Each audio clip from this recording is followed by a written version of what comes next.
இனிய தமிழ் அமுது நேயர்களே அனைவருக்கும் இனிய மதிய வணக்கங்கள். இன்று ஸ்ரீ நாராயணியத்திலே தசகம் 38 ஸ்ரீ கிருஷ்ண அவதாரம் பார்ப்போமா? ஆனந்த வடிவே பகவானே, உன் அவதாரத்திற்குரிய காலம் நெருங்கியது. உன் திருமேனியிலிருந்து வெளிக்கிளம்பிய ஒளிக்கூட்டமானது மழை காலத்தில் மேகக்கூட்டங்கள் வானவெளியை வியாபித்திருக்கும் தன்மையை ஒத்திருந்தது. மலைப்பெருக்கால் திசைகள் எல்லாம் நன்றாக குளிர்ச்சியை அடைந்தன. நல்லோர் விரும்பியது கைகூடியதால் பெருமகிழ்ச்சியில் தம் வயம் இழந்தனர்.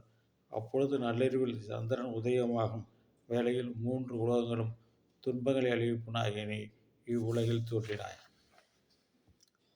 உருவில் குழந்தையாக இருந்தாலும் சர்வ லட்சியத்துடன் ஒளிபுரிந்திய கிரீடம், கைவளை, தோல்வளை, ஹாரம், முத்து மாலை முதலியவற்றும் சங்கு சக்கரம், தாமரை மலர், கதாயுதம் ஆகியவற்றை தாங்கிய நீலமேக வர்ண திருமேனியாய் பிரசவ அறையில் சிறந்து விளங்கினாய்.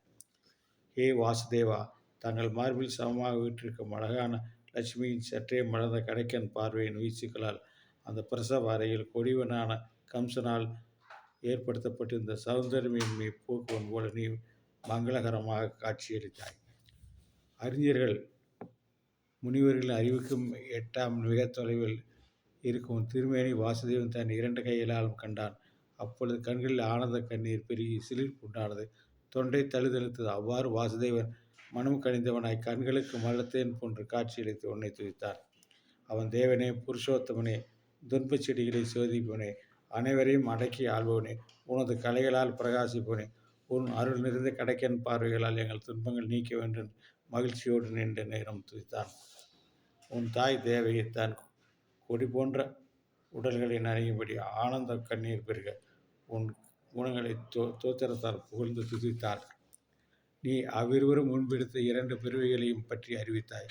பின் உன் தாயின் சொற்படி மானிட குழந்தை வடிவத்தை கொண்டாய். முன்பு எடுத்த 2 பிரிவுகள் பிரிசிக்னி ஆகியோருக்கு பிருத்திகற்பனாகும், அதிதி காசிபன் ஆகியோருக்கு வாமனமாகவும் எடுத்த பிறவிகளை அவர்களுக்காக காட்சியளித்தாய். அதன்பின் நீ உன்னை நந்தகோபனின் இல்லத்தில் விட்டுவிட்டு அவர் மகளை உனக்கு மாற்றுதலாக செய்யும்படி வாசுதேவனை ஏவினாய். உடனே அவன் உயர்ந்தவர்கள் தங்கள் உள்ளத்தில் தியானிக்க தகுந்தவனும் தாமரமலையில் இருக்கின்ற அன்னக்குஞ்சினை போன்ற அழகானவனுமான உன்னை தன் கைகளில் எடுத்துக்கொண்டான். அப்பொழுது யோகமாயின் பிரபாவத்தால் நகர மக்கள் தூக்கத்தில் ஆழ்ந்தனர். இதில் வியக்கத்தக்க விசேஷம் என்னவென்றால், உயிரற்ற நன்றாக இறுக மூடப்பட்டிருந்த கதவுகளும் தாங்களாகவே திறந்து கொண்டு விட்டன. அவையெல்லாம் உன் ஏவலின் பொழுவே நிகழ்ந்தது. பிறகு பாக்கியசாலியான வாசுதேவன் உன்னை எடுத்துக்கொண்டு மெல்ல புறப்பட்டான். அப்பொழுது ஆதிசேஷன் தன் படங்களை மலைக்கு குடையாக பிடித்துவிடி உன்னுடன் வந்தான். அந்த நள்ளிரவில் ஆதிசேஷன் படங்களில் இந்த ரத்தினங்கள் விளக்குகளாய் வழிகாட்டின. ஈசனை, அத்தகைய நீயே என் பிணிகளை என் வழியை அழிக்க வேண்டும் என்று பிரார்த்திக்கிறார் நாராயண பட்டத்திரி. அடுத்த தசகம் 39 யோகமாயின் தோற்றமும் கண்ணனின் பிறந்த நாள் விழாவும்.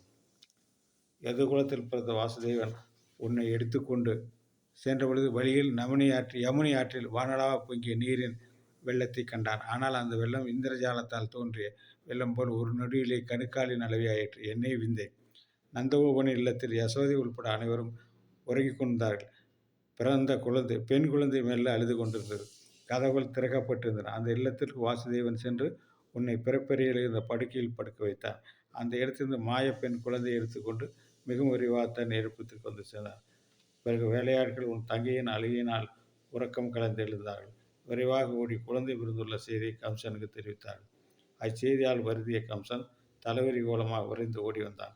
சிறிதும் மகிழாதவனாக தன் தங்கையான தேவகி கையில் பெண் குழந்தையை கண்டான். இந்த பெண் மாயாவியான நாராயணன் மாயைத்தான் இருக்க வேண்டும் என்று திண்ணம் எண்ணிய அவன் தன் மார்பில் அணைத்து கொண்ட தங்கையின் கையில் இந்த குழந்தையை யானை தாமரை குளத்தை நடுவிருந்த தாமரை தண்டை பிடுங்குவது போல் பிடுங்கிக் கொண்டான். பிறகு உன் தங்கையான மாயையை கற்பாறையில் ஓங்கி அடிக்க முற்பட்டான்.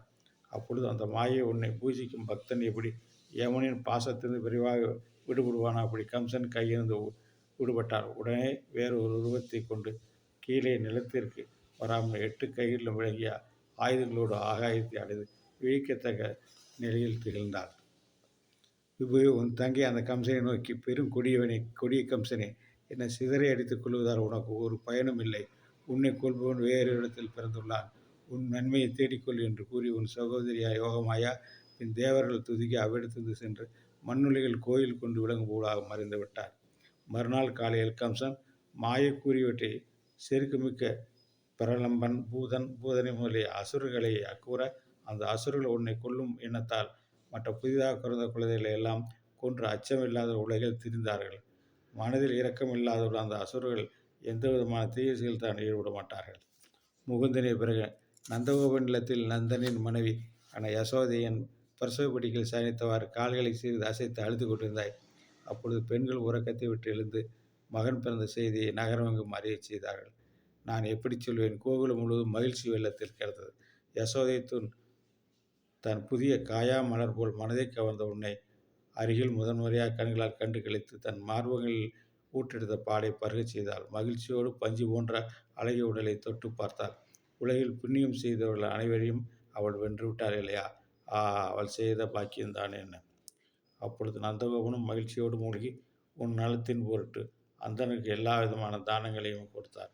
அவ்வாறே மற்ற மங்களமான செயல்களையும் செய்தார்கள்.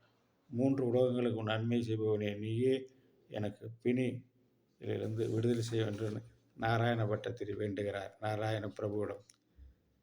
இது நிறைவேற்றது. தசகம் 40 பூதனை மோட்சம். நாளை பார்ப்போமா? நன்றி, வணக்கம்.